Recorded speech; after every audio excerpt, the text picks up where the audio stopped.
Bienvenidos a un nuevo capítulo de Ecosalud, el programa multiplataforma del Eco Multimedios, donde hablamos de prevención en salud. Hoy nos acompaña la doctora Soledad Trasante, ella es médica clínica especializada en medicina geriátrica. Soledad, gracias, ¿cómo estás? Muchas gracias a vos por la invitación. Muy bien, muy contenta. Definir qué es la medicina, la especialidad, ¿no?, de medicina geriátrica. Bueno, la especialidad de medicina geriátrica es básicamente la atención de los adultos mayores de 65 años. Es una especialidad que tiene muchos años, pero que en los últimos 20 años hay como un rebrote muy importante y cada vez más profesionales se suman a nuestra especialidad porque nuestra esperanza de vida aumenta. Claro. Y la idea es vivir más y mejor, digo, en términos de llegar a tener una buena calidad de vida, ¿sí? Y es muy importante tener en cuenta que hay cambios fisiológicos que ocurren a partir de este grupo etario y que requiere tener una expertise y un abordaje diferente al adulto joven, ¿sí? Entonces, bueno, la idea es complementar la atención de otros profesionales y trabajar de manera integral. Además, a medida, bueno, es que la esperanza de vida es cada vez mayor, bueno, hay edades o cosas que todavía no se conocen y se van aprendiendo, ¿no? Sí. A medida que se avanza la edad. Es fundamental lo que decís, es una especialidad que todo el tiempo se va reinventando. Claro. Y esto de una mirada diferente, integrada, integral, de trabajar en equipo y de entender la heterogeneidad que tiene este grupo, ¿no? Porque esto es fundamental. Por ahí tenemos adultos mayores de 65, de franja 65 a 75, 75 a 85, mayores de 85 y hoy por hoy tenemos, en inglés se le dice old, que es los mayores de 90 y más inclusive, y es un grupo donde la edad no es solamente lo importante, sino que tenemos el concepto de funcionalidad, ¿no? Que es esto de tratar de ser independientes el mayor tiempo posible, ¿sí? Claro. Y eso es nuestro objetivo desde la prevención. Obviamente que problemas de salud a lo largo de la vida vamos acumulando y eso también requiere una expertise diferente. En esto te comentaba de juntar las piezas del rompecabezas, ¿no? Como tratar de entender que a medida que los problemas se suman, el abordaje requiere una mirada, ¿sí?, especial, que tiene que ver con que si aparecen varios problemas de salud en una persona que además tiene todo un bagaje social y cultural que acumula a lo largo de su vida, implica que todo eso hay que mirarlo de una manera muy particular. Tomarse su tiempo, respetar las necesidades del otro, entender qué es lo que espera para esta etapa de su vida. Imagino también los temores, ¿no?, que aparecen. Exactamente. Eso es un espacio en el cual nosotros contamos con una herramienta que es la valoración geriátrica integral, que es una consulta especializada en la cual uno se toma un tiempo de conocer a la persona, de forjar un vínculo y de entender los problemas de salud desde la mirada, tanto desde la prevención como del tratamiento, y la prevención entendida no solo como esperar a que el problema aparezca y trabajar para que eso no ocurra, sino también lo que se llama prevención secundaria, terciaria y cuaternaria, que es entender que cuando hay un problema activo hay que tratarlo, las secuelas de los problemas activos que ya ocurrieron, y también trabajar con no dañar, ¿no? Que cuando muchas veces nosotros no podemos curar, que en la mayor parte de las veces, lamentablemente, los médicos, digamos, nos formamos para curar, pero la mayor parte, o muchas veces nos sucede que no podemos hacer. Pero también acompañamos en el final de la vida, acompañamos cuando no se puede tratar en forma completa, digamos, y llegar a una curación, acompañamos en las etapas finales de la vida. Y eso es un poco la dinámica que tenemos desde la geriatría. ¿Cuáles son esas patologías que son más frecuentes a partir de esta determinada edad donde interviene la medicina geriátrica? Bueno, en esto de mirar las cosas desde una óptica diferencial, desde la geriatría no hablamos tanto, o sea, se habla de los problemas y las enfermedades clásicas, ¿sí?, como las enfermedades cardiovasculares, sea tanto infarto, accidente cerebrovascular, diabetes, pero en esto de la mirada diferente nosotros hablamos de los síndromes geriátricos. Y los síndromes geriátricos son como aquellos problemas que muchas veces terminan siendo como la punta del iceberg, que debajo tiene un montón de cuestiones que se interrelacionan. Y en eso, por ejemplo, hablamos de las caídas, cómo llega un adulto mayor a caerse, y ahí interrelacionado un montón de problemas que pueden tener que ver con factores de riesgo cardiovascular, por ejemplo la hipertensión, los trastornos del equilibrio, nosotros vemos como el problema final, que es la caída, pero trabajamos en la prevención para que ello ocurra. Yo te puse un ejemplo con un síndrome geriátrico, ¿no? El deterioro cognitivo, aquellos pacientes que tienen un declive en su cognición. Bueno, ¿qué interrelación hay? Tiene enfermedades previas que hagan que esto pueda ocurrir, como te nombraba recién, hipertensión, diabetes. Entonces, lo que tratamos de verlo es desde otra óptica y juntar, ¿sí?, todas esas cuestiones, trabajando en conjunto con los especialistas que tratan cada una de esas enfermedades en sí, pero tratando de ver cuáles son las consecuencias también que generan propias la enfermedad y también del tratamiento. Ah, mira. ¿Sí? Entonces hablamos de esa mirada que tiene que ver con ver todo, también cómo se insertan en la sociedad, ¿sí? qué consecuencias tiene para el día a día, la seguridad en el hogar, por ejemplo, qué cuestiones tienen que ver en cómo pensar y cómo, cuando esos problemas ocurren y cuando el diagnóstico se lleva a cabo, cómo abordarlo, cómo trabajar en la rehabilitación, ya sea la rehabilitación cognitiva, ya sea la rehabilitación física, que implica, por ejemplo, una caída, una fractura de cadera. Yo te estoy nombrando cosas muy del día a día, ¿sí? Que cómo hace que eso modifica también no solo al adulto mayor solo, sino también a todo su entorno, ¿sí? La familia directa y la familia ampliada, cómo se tienen que adaptar a cuando estos problemas ocurren. Eso te iba a preguntar, el rol de la familia y en qué momentos hay que estar atentos para la consulta, cómo se ayuda. Bien. ¿No? Es muy interesante la pregunta que me haces y me pasó en las últimas 2 o 3 semanas algo que en Tandil me venía pasando muy poco. Yo hace poco que me vine a vivir a Tandil nuevamente, soy de acá, pero me vine hace muy poquito tiempo, y es que me vienen a consultar primero los familiares y después el paciente. Es muy frecuente que ocurra esto desde la geriatría, pero me empezó a pasar en el último tiempo en Tandil y lo celebro, porque muchas veces los familiares, ¿sí?, son los primeros que notan cuando puede aparecer algún problema mínimo. Por ejemplo, poniendo el ejemplo del deterioro cognitivo, alguna falla de memoria, algún olvido, o por ahí dejar cosas fuera de lugar, o notar que cambió su estado de ánimo.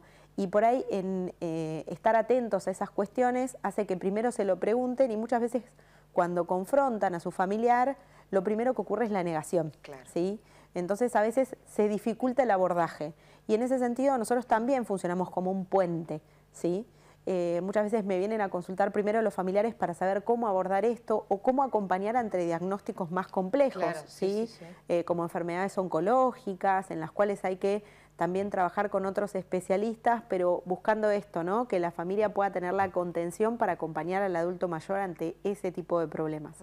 Y la realidad es que es fundamental, ¿sí? Yo siempre digo esto y tengo muchas colegas, amigas pediatras, con las cuales hablamos mucho, ¿no?, que la pediatría y la geriatría en ese sentido se tocan, ¿no? Porque el adulto mayor siempre va a estar inmerso, ¿sí?, y va a tener necesidades a lo largo de la vida que pueden ser menores o mayores, pero el abordaje es muy parecido en el sentido de que se trabaja con todo el núcleo familiar. Claro, exacto. No podés disociarlo, obviamente. No deberíamos, o sea, obviamente que me pasa mucho que vienen adultos también, yo atiendo adultos jóvenes también, pero que el adulto mayor venga solo a la consulta, y yo siempre trato de inculcar de que está bueno que vengan acompañados, de que puede ser, obviamente, puede haber una primera consulta solos, pero siempre tener en cuenta de que está bueno que tengan en cuenta que ante los problemas de salud, o mismo desde la prevención, antes de que el problema aparezca, es importante que el núcleo familiar esté inmerso, ¿sí? Y acompañe las situaciones que van acaeciendo, sean inclusive no solo problemas vistos como entendidos como enfermedades per se, sino también el desarrollo natural del adulto mayor a lo largo del tiempo. Sí, claro. Esto de por ahí lo que llegaba, alcanzaba, con cierta edad no llego, entonces necesito un tipo de ayuda. Bueno, esas cuestiones que van pasando, ¿no? Exactamente. Y entender que esto también es una etapa de la vida, ¿sí?, que bien entendida uno puede ser independiente mucho tiempo, pero el requerir ayuda o asistencia o inclusive acompañamiento es natural, es normal y está bien que así sea.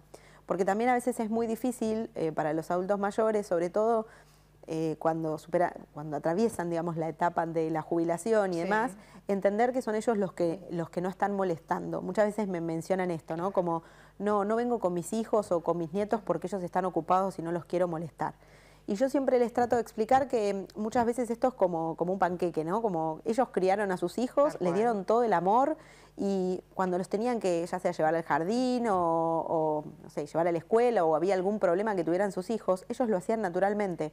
Bueno, hay una etapa de la vida donde eso se da vuelta se invierte y es fundamental que el núcleo familiar esté ahí para ellos. Quizás, y esto también es fundamental, es respetándolos, no es que es anulando ni su opinión ni lo que ellos puedan hacer, claro, obvio. Pero sí acompañando, sí estando ahí, porque también esa presencia del núcleo familiar también hace que ante alguna dificultad sea mucho más fácil atravesarla. Claro. ¿Qué rol juega la parte emocional del adulto mayor en bueno, esto de la consulta, del acompañamiento? Principal, te diría. Una de las cosas que muchas veces me sucede en la consulta, yo lo primero que pregunto es cómo se sienten, por qué vienen a consultar, cómo está compuesto su núcleo familiar, y hablo de esta palabra, ¿no? El núcleo familiar, porque a veces no es solamente, el núcleo familiar puede ser tu familia primaria o puede ser quien vos elegiste acompañarte a lo largo de la vida. Y muchas veces lo que me manifiestan, y pasa ahora sobre todo después de la pandemia, es cómo cambia, ¿sí? En este grupo etario la situación en la que se ven paradas para el mundo, ¿no? Porque hoy en la que todo es para ayer, todo es tan rápido, la adaptación de los adultos mayores a las nuevas tecnologías y demás hace que muchos se hayan adaptado perfectamente y lo puedan hacer sin ninguna dificultad, o generó un intercambio nuevo con las nietos, exactamente, ¿no? con las otras generaciones, pero otros se frenaron ante eso y eso genera como dificultades para poder interrelacionarse con el medio, se ven con menos posibilidades de salir. También a muchos les pasa que van perdiendo amigos de su propiedad, entonces se encierran más.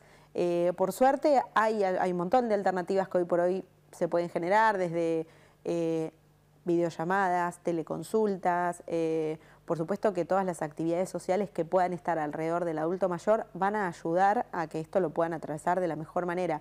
O sea, lo que hay que entender es que es una etapa de la vida que puede vivirse y tiene que vivirse de manera plena, ¿sí? Claro. Que no es un problema ser viejo.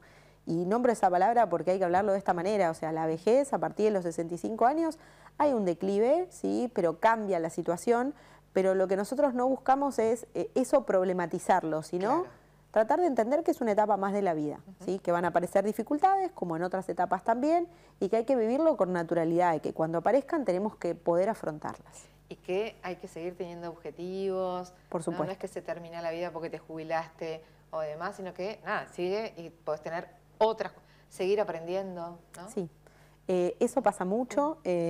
Tengo algunas pacientes, por ejemplo, que se vinculan mucho desde lo cultural, hay un montón. Tandil es una ciudad que desde eso invita, ¿no? Convoca. Hay actividades socioculturales un montón, desde la universidad, desde distintas obras sociales que han y están generando, digamos, alternativas para poder brindarle a sus afiliados, también desde los centros de jubilados y actividad física, digamos, eso es fundamental, ¿sí? Todo lo que tenga que ver con la movilidad, con estar activos, eso es la primera medida de prevención que podemos indicar y que tenemos que tener es esa, porque es lo que va a permitir el cuerpo en movimiento, digamos, la unión músculo-hueso y todo lo que nosotros podamos fortalecer desde ese nivel, se sabe que mejora muchísimo y es fundamental para la prevención de las enfermedades cardiovasculares, que son la primera causa de muerte, digamos, en este grupo etario. Entonces, trabajar sobre la prevención, sobre la alimentación, sobre el estado de ánimo, sobre todas estas cuestiones hace que les permita llevar una vida muchísimo mejor. Soledad, mencionabas la importancia del trabajo interdisciplinario, multidisciplinario. Sí. Y en tu caso, ¿cómo son? ¿Hay derivaciones? ¿Te derivan? ¿Vos vas consultando también a otros colegas? ¿Cómo es el trabajo? Bien, en general yo lo que trato de hacer es trabajar mucho en equipo. Hoy por hoy estoy trabajando en el equipo de ICTUM, que en consultorio está liderado por Luis Ico, que es cardiólogo. Trabajamos con endocrinología con Cristina Rondoletti, con Cristina Romero en psiquiatría, con Ana Bonifacio, que ella es psicóloga, hace todo lo que es rehabilitación cognitiva, cardiogeriatría, o sea, hay un montón de cuestiones que estamos vinculados, también, nutrición con Ayelen San Lorenzo, Milagro Solana, que está en la parte de flebología, Sofía Inclán, que también es cardióloga, tenemos también una enfermera, ¿sí? Mariela Campos, que también se encarga, digamos, de tratar de brindar, digamos, un servicio en el que el paciente, una vez que atraviesa la puerta, pueda tener todo un equipo a su disposición. Y también trabajo con otros profesionales fuera del consultorio, donde yo lo que trato es de vincularme y juntar, digamos, todos los problemas de salud activos que tienen los pacientes y tratar de funcionar como un director de orquesta. Esto es un poco lo que Luis mencionaba, cuando muchas veces Luis me deriva a sus pacientes, o trabajo en conjunto con neurólogos que tienen pacientes con deterioro cognitivo y que quieren abordarlo, muchos oncólogos también en el acompañamiento de enfermedades oncológicas, pacientes que están haciendo tratamientos de quimioterapia, por ejemplo, posinternación, también trabajo en internación en la clínica Chacabuco, entonces veo muchos pacientes que cuando se van de alta después de una internación de varios días de no estar en su hogar, o están más confusos, o tiene un impacto muy grande en volver a su domicilio y cómo adaptarse a eso. La realidad es que la interdisciplinariedad es fundamental. Hoy por hoy se sabe que a los pacientes les va mejor si nosotros podemos abordarlos en equipo, ¿sí? Hoy por hoy es imposible abordarlos de una sola disciplina o no. de un sola área. Es muy difícil. La persona como un todo, ¿no? Exactamente. Claro. Y también en esta secuencia de abordar, digamos, desde una mirada diferente, muchas veces cuando yo evalúo a un paciente que es visto por varios profesionales, lo que trato de hacer es tomar contacto y entender qué es lo que hoy por hoy está activo y no ver esas partecitas chiquititas que por ahí vienen, muchos pacientes vienen con listas de medicamentos, de 25 medicamentos, y me dicen, ¿y esto para qué es? Y es muy difícil hoy por hoy, en los tiempos de míos, de los colegas, de todos los profesionales, tomarse el tiempo de entender para qué es cada cosa, cuáles efectos adversos se pueden juntar de un medicamento y de otro, entonces cuál por ahí hay que bajar, hay que suspender, entonces también uno tiene que levantar el teléfono, hablar con el colega y decir, mira, si bien tu objetivo es este, por ahí en el contexto de este paciente, esto conviene, esto no conviene, esto podemos esperar. Y es un intercambio que es muy rico porque de eso aprendemos todos, ¿sí? Muchas veces a mí me pasa que también que diría, mira, yo esto no se lo pondría, pero hablo con el colega y el colega me dice, mira, pero en este contexto por ahí conviene. Entonces, de eso se beneficia el paciente, sí, claro, y nos beneficiamos los profesionales porque todo el tiempo nos obliga a elevar la vara de la atención médica. Ni más ni menos. Soledad, te agradecemos mucho por este tiempo y nada, que se animen a consultar, ¿sí? Que se animen. Sí, es fundamental. Así que nada, invitados a poder consultar en el consultorio, en ICTUM, en la clínica Chacabuco. La verdad que la idea es que puedan tener un espacio diferente y un abordaje que los pueda acompañar en esta etapa. Gracias. ¿Sí? A vos, muchísimas gracias. La doctora Soledad Trasante, ella es médica clínica especializada en medicina geriátrica. Nos reencontramos nosotros en un próximo capítulo de Ecosalud.